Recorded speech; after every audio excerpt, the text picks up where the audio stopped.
Welcome to Stress in EMS. I'm going to start out talking about some common stressors associated with EMS. First off, we're going to start talking about environmental stressors. As many of you can imagine, lights, sirens, and various alarm noises can be an immense stressor. Even as you've worked in the business for quite a long period of time, and you believe you've gotten used to those sounds, it still has been demonstrated to be a stressful response. When you hear them, your heart rate goes up, blood pressure goes up, you get all these neurological responses because of those sounds and those lights. Long hours and shifts. EMS has some of the oddest shifts on the planet. When I was working in McGoffin County out in eastern Kentucky, I used to work 84 hours on and 84 hours off. One of the most common shift schedules in Kentucky are 24-hour shifts. You'll commonly hear people work a 24-48, which means they work 24 hours on, then they have 48 hours off, which is great because they only work 10 days a week, 10 days a month. However, working 24 hours, even if you are not working that entire time, can be stressful. You may be able to sleep on shift, but you have to be able to get up, go right away as soon as you hear the alarms go off. And that can be very stressful. It can be difficult to sleep with those kinds of challenges. The absence of challenge between calls can be an issue for some providers. It's not all blood, guts, and glory. It's not all every call that you get to use all of your skills.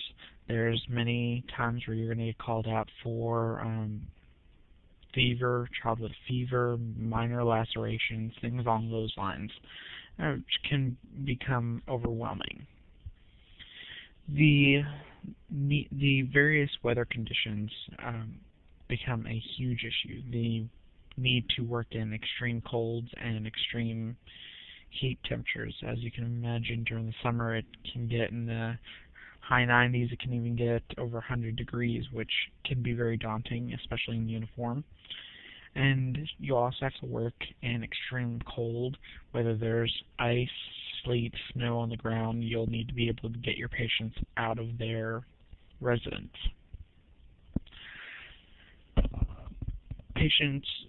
You'll be putting your patients in the back of an ambulance, which is a confined workspace, but you'll also be in crumpled cars, which is a confined workspace, or in various other situations, which can be difficult to maneuver. And when you're working in the hospital or in a doctor's office, you've got space to move around. You can walk all the way around your patient. Your equipment is not directly on top of you. However, in an ambulance, everything is you're literally climbing over your patient to get to your equipment. Emergency driving and rapid scene response has been shown to be an immense stressor on EMS providers. They need to get to patients quickly, multiple phone calls on specific patients, car wrecks, etc. can be an issue. And as you can imagine, EMS is a physically demanding job. All our patients don't weigh 120, and most of our patients, as you can imagine, most of the population are overweight. So you're going to need to lift your patient as well as the stretcher and any other equipment that you need to carry in and out of that scene. Providers will also need to wear multiple hats. They're going to be responsible for various roles. EMS providers are role models within the community, so they need to maintain certain status there.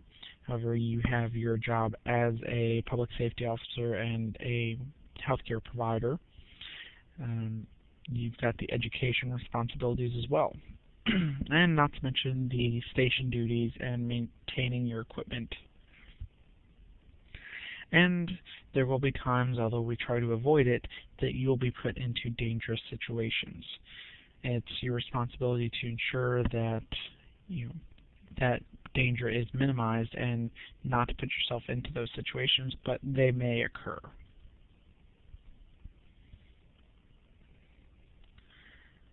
Along with environmental stressors, EMS providers may experience what are known as psychosocial stressors.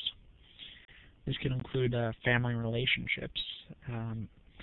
EMS is not an ideal occupation for a person who has a family. It can cause issues with spouses, it can cause issues with children, working various shift work, not being available on nights, not being available on holidays, not being available on weekends. These can all cause stress not only on yourself but on family members.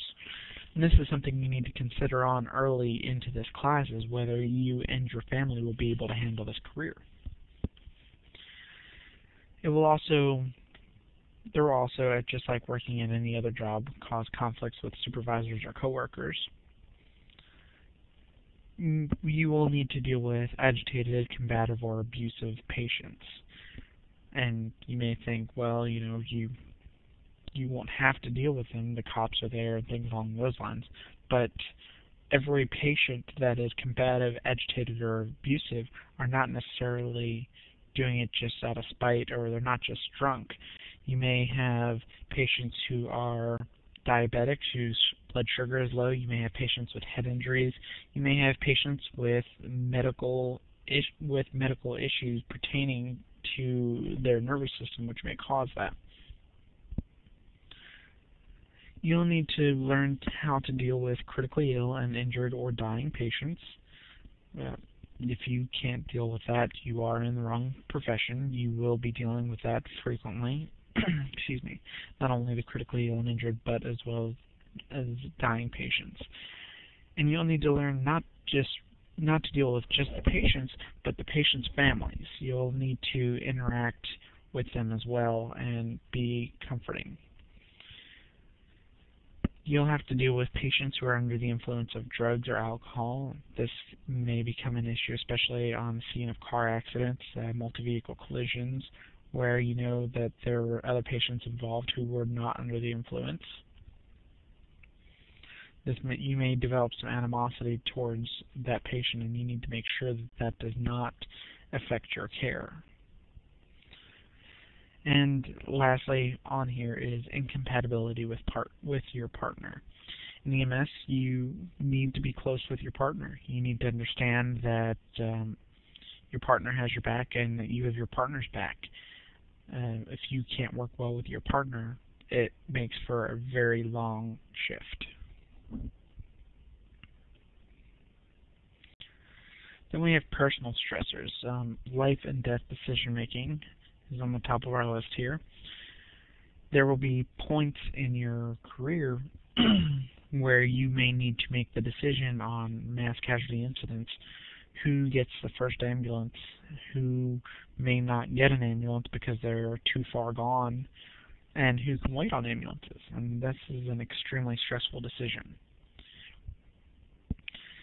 Next, we have personal expectations. If you're like myself, you're constantly wanting to do more and more, and you're constantly expecting the most out of yourself, and you may not always be able to live up to those expectations.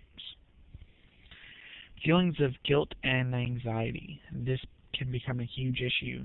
You won't be able to save every patient. You won't be able to do everything perfect every time. It's just not possible. We're human. We are subject to errors. And you may end up feeling some remorse because of those issues. And again, like we were saying, dealing with death and dying.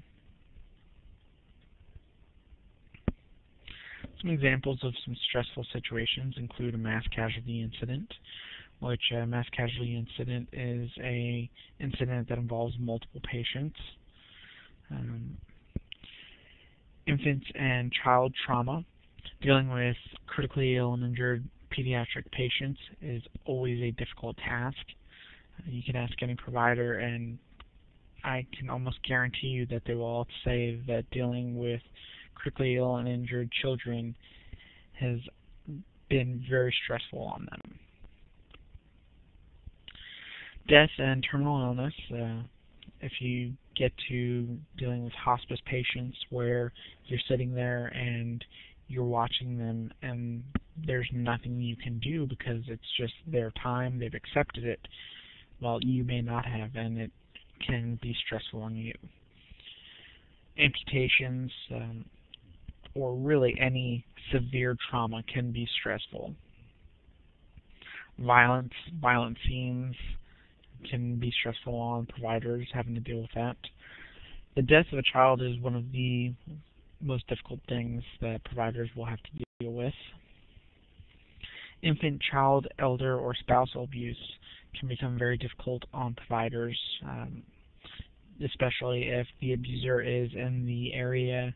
It may be difficult to provide care for your patient with those feelings. Death or injury of coworkers or other public safety personnel. This is not only stressful on yourself, but this is stressful on your family. Your family will always wonder, well, if that happened to your friend who works the opposite shift as you, how do we know that that won't happen to you? And that can be very stressful. And emergency response to illness or injury of a friend or family member. If you work in a small county, then you will know a majority of the people there, and you may run into that.